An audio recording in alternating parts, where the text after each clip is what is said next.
Sarah de Coninck. I'm a researcher with a background in psychology at the University College Leuven-Limburg in Belgium. The title is The Change Corner. The Change Corner is a physical and or online place where we want to show people, citizens, students, whoever is interested, that change is just around the corner. So when we think about climate change and circular economy, all these topics can be quite overwhelming and a lot for people. And we want to show them that there are already things happening in their regions that are steps in the good direction related to circular economy. And it's also a place where we want to learn about what the barriers are for them, or what the good practices are that they are already doing. So we can work with them in future projects. So that's briefly the idea of the Change Corner. The traditional linear economy, we take a resource, we make something out of it, and then after some while we dispose of the thing. And in a circular economy, we want to keep resources and material in the loop, so to say, as long as we can. So we want to be more efficient with resources, and we want to decrease waste and the amount of things that we throw away. And this can be done in several ways. For example, if you use the things you already have for as long as possible, that's, I guess, the best example of circular economy. Not buying things that you don't need, buying secondhand, a sharing economy. There's lots of different ways in which this can be done. Well, the Change Corner exists in all the E³UDRES institutions. I think the topics discussed are most broad at UCLL, since my background is in psychology, so I'm not really related to any of the subtopics. In the other institutions, I feel that at the moment, topics are mainly focused on the expertise of the researchers related to the Change Corner. So for in St. Polten, they talk about sustainable mobility and the logistics related to sustainable mobility. And in other places, it's also not always lectures, it could be experiments that are being run. For example, the colleagues from Romania, they have expertise in testing material for 3D printing and how material can be reused. And they were planning to do some experiments together with students about this. We have a website, actually two websites. We have the general international E³UDRES website, where there's some more information about the Change Corner. And we also have the UCLL E³UDRES website, where the lectures of the Change Corner are visible for everyone. And also the photo voices are being posted through the social media channels of E³UDRES. So that's the Instagram, the LinkedIn, and the Facebook. So there's also information about the Change Corner photo voices.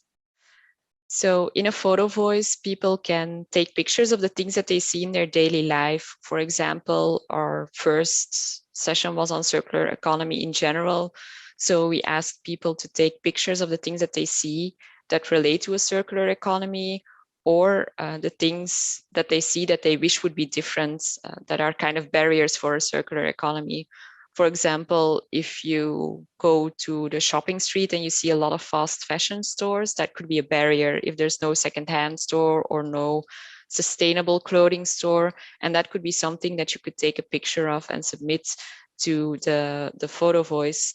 And the really nice thing about this is we hope that by looking at your daily life through this lens, where you try to take pictures, that you become more aware of some things in your daily life, like things that are there or are not there.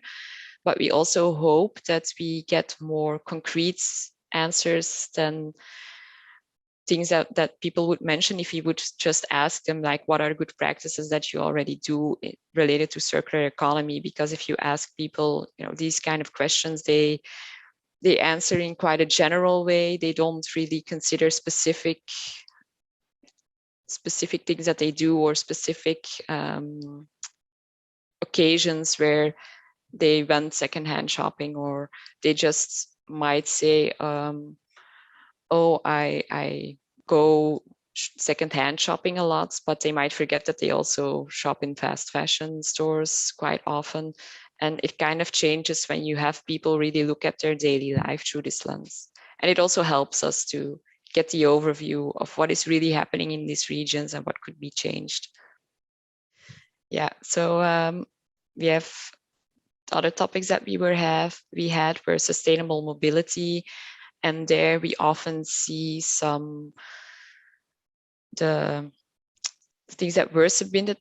They often relate to biking, for example. Biking is quite a sustainable way of mobility, and we sometimes see that there's not always the infrastructure needed to bike in a nice, safe way, or that in some places the distance might be too far to bike, and then the public transport might be a sustainable mobility option, or maybe a combination of both.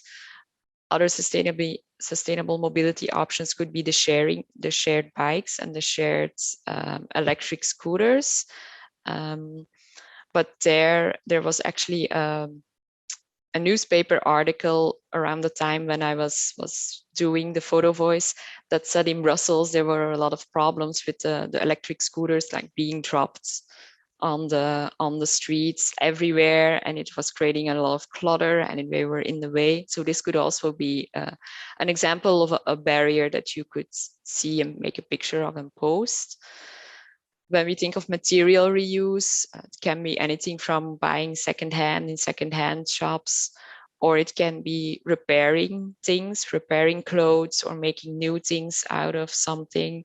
So it could be something that you do at home, but it might also be workshops that are being given in the city, or, you know, workshops that you wish were given in the city. If you kind of see some institutions that give fashion courses or something, but they don't have anything on circular economy, that might also be a barrier that could be addressed.